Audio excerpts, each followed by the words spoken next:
রাধারানীর অন্তিম সময়ে কি ঘটেছিল কিংবা তার মৃত্যু কিভাবে হয়েছিল, কৃষ্ণর বাসী শেষ পর্যন্ত কি হলো, এছাড়া ভগবান শ্রীকৃষ্ণ আর রাধারানীর সর্বশেষ মিলনে কি ঘটেছিল। নমস্কার শ্রোতা ভক্তরা, আজ আমরা জানব রাধারানীর জীবনের শেষ পরিণতি কি হয়েছিল। তো শ্রোতা ভক্তরা, কিছু জানা কিছু অজানা তথ্য নিয়ে আজকের কথা, খুব মন দিয়ে শুনবেন। ভগবান শ্রীকৃষ্ণের শেষ পরিণতি আমরা সকলেই জানি, কিন্তু রাধারানীর শেষ পরিণতি কি ঘটেছিল তা খুব কম ভক্তরাই জানি। তো ভক্তরা, কিছুটা আগে থেকে আমরা যদি জানতে পারি আমাদের খুব সুবিধা হবে। ভগবান শ্রীকৃষ্ণ রাধারানীর কথা কল্প কল্প যুগ যুগ ধরে চলে আসছে, কিন্তু এই প্রেম ভৌতিক প্রেমের থেকে অনেক আলাদা। আর তাই ভগবান শ্রীকৃষ্ণ এই প্রেমের সঠিক অর্থ বোঝাতে দাপর যুগে তিনি ও রাধারানী এক প্রেমের মিলন রচনা করেছিলেন। ভগবান নিজের অংশ থেকে এক মনোমুগ্ধকর স্ত্রী সৃষ্টি করেছিলেন, এরপরে তার সঙ্গে প্রেম লীলা রচনা করেছিলেন। তো ভক্তরা, ভগবান শ্রীকৃষ্ণ নিজের অংশ থেকে রাধারূপে যমুনা নদীর পাশেই রাধারূপে এসেছিলেন। সেই সময় যমুনা নদীর পাশেই ছিল এক মনোরম নগরী, যার নাম রাওয়াল। এই নগরীতে বাস করতেন বিশুভানু ও কৃতি নামে এক ধর্মনিষ্ঠ দাম্পত্য। আর বিশুভানু রাধাকে একটি ঝর্ণার জলে পদ্ম ফুলের উপরে পেয়েছিলেন। ওই পদ্ম ফুল শিশুকন্যাকে নিয়ে ধারার উল্টো দিকে বইছিল। এই রকম অলৌকিক ঘটনা দেখে বিশুভানু এগিয়ে আসেন দেখতে যে ব্যাপারটা এখানে কি চলছে। তিনি সামনে যেতেই দেখতে পেলেন তার মধ্যে একটি ফুটফুটে শিশু, আর তা দেখেই বিশুভানুর মনের মধ্যে এক পিতার স্নেহ উদয় হলো। আসলে তিনি ছিলেন নিঃসন্তান, তাই তিনি বাচ্চাটিকে ওই ফুলের ওপর থেকে তুলে নিয়ে তাকে ভীষণ আদর করতে থাকলেন। আর যেহেতু ধারার উল্টো দিকে বইছিল, তাই তিনি তার নাম দিলেন রাধা, অর্থাৎ ধারার উল্টো। যাই হোক, রাধাকে বিশুভানু ও কৃতি নিজের সন্তানের ন্যায় বড় করতে থাকেন। কিন্তু শাস্ত্রে বর্ণিত রয়েছে যে রাধারানী জন্ম নেওয়ার পর তিনি চোখ খোলেননি, কারণ তিনি প্রতিজ্ঞাবদ্ধ ছিলেন। রাধা চেয়েছিলেন পৃথিবীতে জন্ম নিয়ে তিনি সবার প্রথম ভগবানকেই দেখবেন। আর তাই মা যশোদা যখন শ্রীকৃষ্ণকে কোলে নিয়ে বিশুভানুর কাছে যান, আর সেখানে শ্রীকৃষ্ণ যখন রাধারানীর দিকে দৃষ্টিপাত করেন, আর তখনই অলৌকিকভাবে রাধারানী চোখ খুলে ভগবানকে দর্শন করেন। তো ভক্তরা, প্রেম এখান থেকেই শুরু। আর ভগবান শ্রীকৃষ্ণ ছোট থেকেই রাধার প্রেমে পড়ে যান। যখন তিনি হাতে বাঁশি পেলেন, সেই থেকে বাঁশি বাজিয়ে সবার মন জয় করে নিয়েছিলেন। তার বাঁশির সুর এত মধুর ছিল যে সেই বাঁশির সুরে নিজেকে ভাসি দিতে সমস্ত গোপী ও ভক্তরা ছুটে আসতেন, আর রাধারানী তার সুরের তালে নাচতেন। এইভাবেই রাধারানীর প্রেম গভীর হতে থাকে। তো ভক্তরা, খুব মন দিয়ে শুনুন, শ্রীকৃষ্ণের কাছে সবচেয়ে প্রিয় ছিল রাধা আর তার বাঁশি। যখন শ্রীকৃষ্ণ বাঁশি বাজাতেন তখন রাধারানী ছুটে আসতেন, আর অনেক সময় দুজনে একসাথে সেই বাঁশির সুরের আস্বাদন করতেন। তো ভক্তরা, বোঝা গেল তাদের প্রেমের মূল ছিল ওই বাঁশি, আর তার সুরেই প্রেমের বন্যা বইত। কিন্তু এই প্রেম লীলা অল্প কিছুকালই ছিল। ভগবান এসেছেন ধর্ম স্থাপন করতে, এই কারণে ওই ছোট্ট জীবনে সমস্ত কিছু তিনি অল্প অল্প করেই আমাদের বুঝিয়েছেন। আর ওই ছোট্ট থেকেই কিশোর হতেই রাধার সঙ্গে তার প্রেমের লীলা সমাপ্ত হয়ে যায়। এরপরে তিনি মথুরা গিয়ে কংসের সঙ্গে দ্বন্দ্বযুদ্ধ করলেন, এবং সেই দ্বন্দ্বযুদ্ধে তিনি কংসকে বধ করেন। কিন্তু ভক্তরা, এখানে কি ভগবান শ্রীকৃষ্ণ শুধু রাধারানীকেই ছেড়ে গেছিলেন? কিন্তু না, তিনি কিন্তু শুধু বৃন্দাবন যে ছেড়েছিলেন আর তাতে শুধু রাধারানীকেই তিনি ছেড়ে যাননি, সে সাথে মাতা যশোদা, পিতা নন্দ মহারাজকেও ছেড়ে চলে গেছিলেন। আর তাছাড়া পুরো বৃন্দাবনবাসীকে তিনি ছেড়ে চলে যান। কিন্তু ভগবান শ্রীকৃষ্ণ যাওয়ার আগে রাধাকে বুঝিয়েছিলেন তিনি আর কোনোদিন বৃন্দাবন ফিরে আসবেন না, আর কোনোদিন তাদের সঙ্গে দেখা নাও হতে পারে। তাই রাধা সমস্ত কিছু বুঝতে পেরে তিনি শ্রীকৃষ্ণের কাছে দুটি প্রতিশ্রুতি চেয়ে নিলেন, আর শ্রীকৃষ্ণও চাইছিলেন যেন রাধারানী তার কাছ থেকে কিছু চেয়ে নিই। তো ভক্তরা, রাধারানী প্রথমে বললেন, যতদিন আমি বেঁচে থাকবো যেন তোমার নাম আমি ভুলে না যাই। আর দ্বিতীয় প্রতিশ্রুতি ছিল যে তার মৃত্যু হবার পূর্বে যেন ভগবান একবার তাকে দেখা দেন। এই রকম প্রতিশ্রুতি শুনে শ্রীকৃষ্ণ বুঝে গেলেন রাধারানী তার বিরহ যন্ত্রণায় সারা জীবন অশ্রু ঝরাবেন। আর তাই তিনি রাধারানীর কাছ থেকেও একটি প্রতিশ্রুতি চেয়ে নিলেন যে তিনি চলে যাওয়ার পরে রাধারানী যেন একবারও অশ্রু না ঝরায়। তো ভক্তরা, এরপরে ভগবান শ্রীকৃষ্ণ বৃন্দাবন ত্যাগ করেন আর রাধারানী ওই বৃন্দাবনেই থেকে যান আর সারা জীবন তিনি বৃন্দাবনেই কাটান। অন্যদিকে এরপরে ভগবান শ্রীকৃষ্ণ মথুরা থেকে সমুদ্রের তীরে একটি নগরী স্থাপন করেন যার নাম দ্বারকা। সেখানেই ভগবান নিজের রাজ্য শাসন করতে থাকেন এবং নগরী স্থাপন করেন।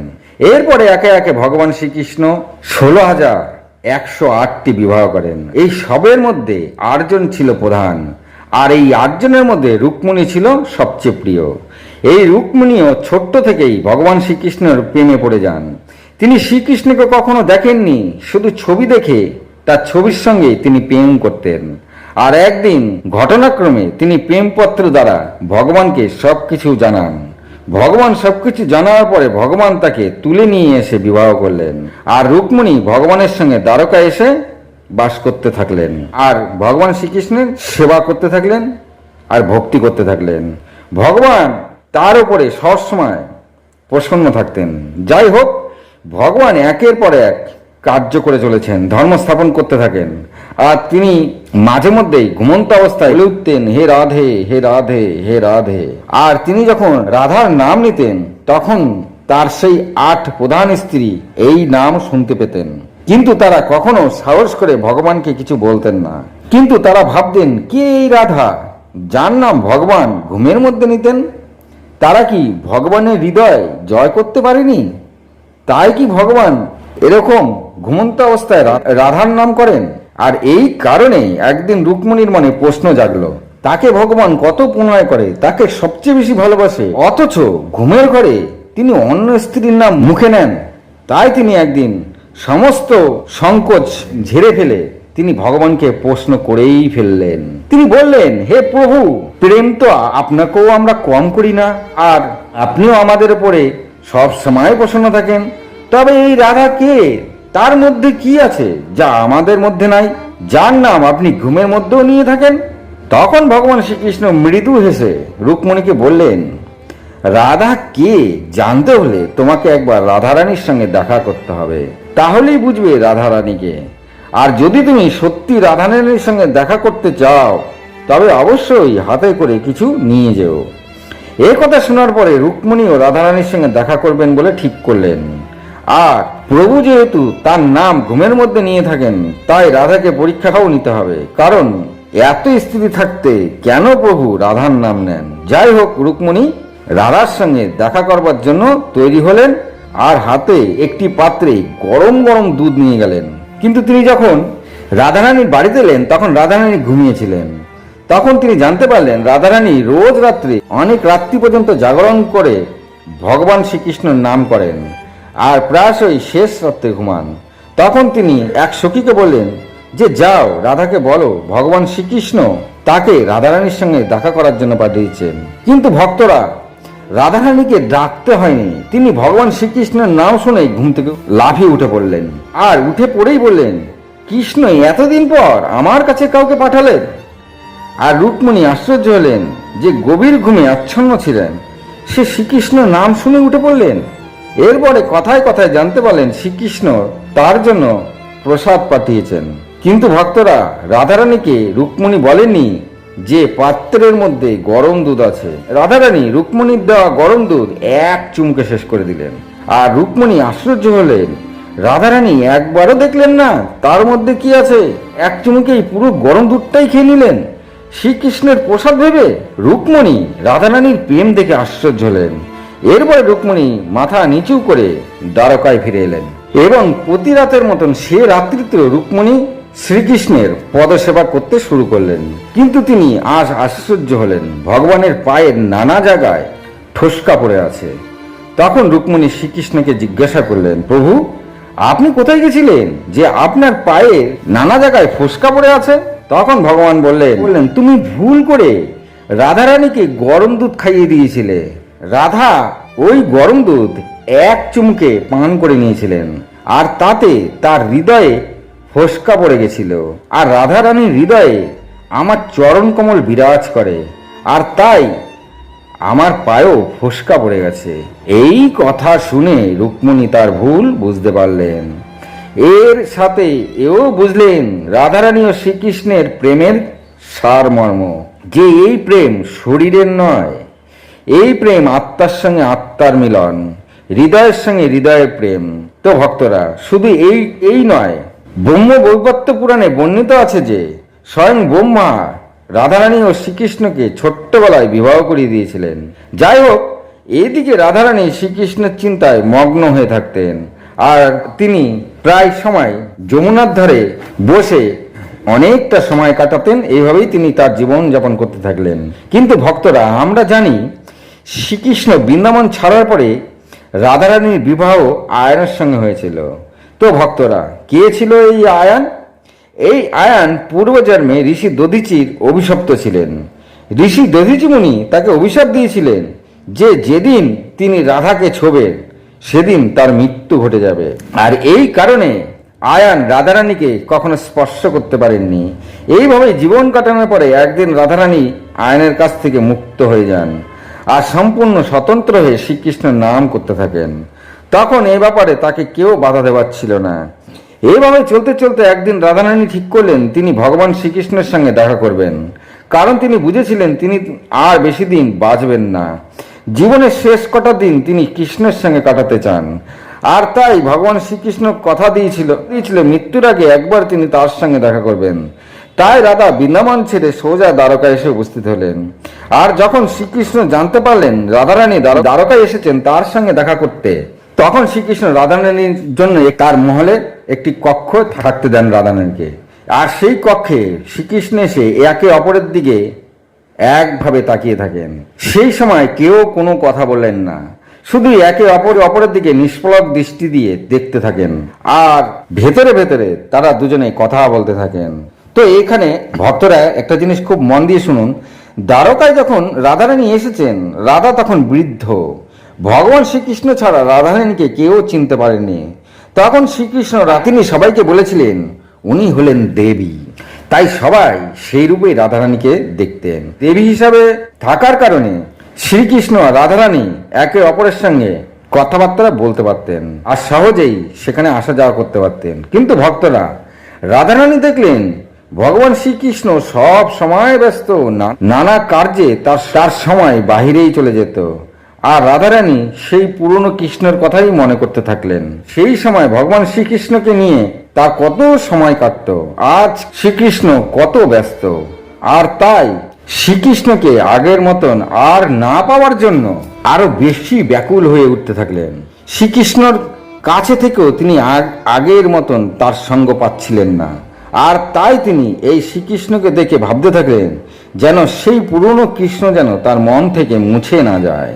তাই তিনি ভয় পেতে থাকেন যদি তার হৃদয়ে বাস করা সেই মনোহর কৃষ্ণ মুছে যায়। তাই তিনি একদিন কাউকেই কিছু না বলে দ্বারকা নগরী ছেড়ে চলে গেলেন। এইভাবে রাধারানী তার পুরনো শ্রীকৃষ্ণকে তার হৃদয়ে ধরে জীবন কাটাতে লাগলেন। একদিন তার অন্তিম সময় এলো, তখন তিনি ভগবানকে স্মরণ করলেন আর প্রতিজ্ঞার কথা মনে করিয়ে দিলেন। আর রাধা স্মরণ করতেই ভগবান শ্রীকৃষ্ণ সেখানে ছুটে এলেন। কিন্তু ভগবান রাধারানীর ঘর ও দৈন্যদশা দেখে একেবারে ভাবুক হয়ে গেলেন। তখন শ্রীকৃষ্ণ রাধারানীর পাশে এসে বসলেন। আর যেন রাধারানী তার কাছে সে সময় কিছু চেয়ে নেন, তার জন্য তিনি রাধারানীকে বোঝাতে থাকেন। তখন রাধারানী তার অন্তিম সময়ে শ্রীকৃষ্ণের কাছে তার সেই পুরনো রূপ দেখতে চাইলেন।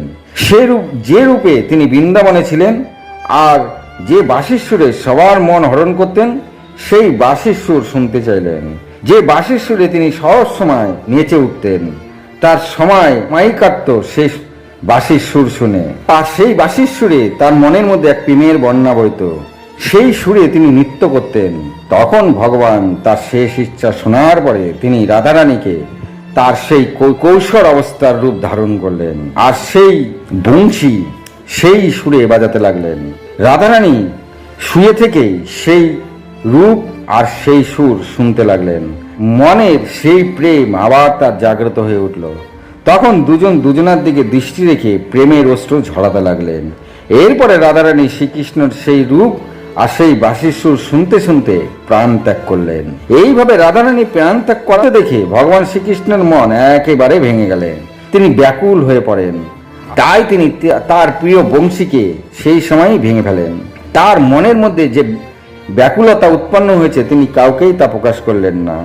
তিনি রাধারানীর দেহের পাশেই তার প্রিয় ভাঙা বংশীকে রেখে দিলেন। তো ভক্তরা, এইভাবেই রাধারানীর মৃত্যু হয়েছিল আর তার প্রিয় বংশী সেখানেই ত্যাগ করেছিলেন। রাধারানী যেখানে নাই, বংশী দিয়ে কি হবে? আর এরপরে ভগবান শ্রীকৃষ্ণ যতদিন বেঁচে ছিলেন ততদিন তিনি আর কোনো বাদ্যযন্ত্র ছুঁয়ে দেখেননি। তো ভক্তরা, বোঝা গেল রাধারানী ও বংশীর যে সুর, তার মধ্যে এক অদ্ভুত মিল ছিল। রাধারানী নাই, বংশীও নাই। আজ এই পর্যন্তই। যদি ভালো লাগে একটি সাবস্ক্রাইব করে দেবেন। ভালো থাকুন, সুস্থ থাকুন, নমস্কার।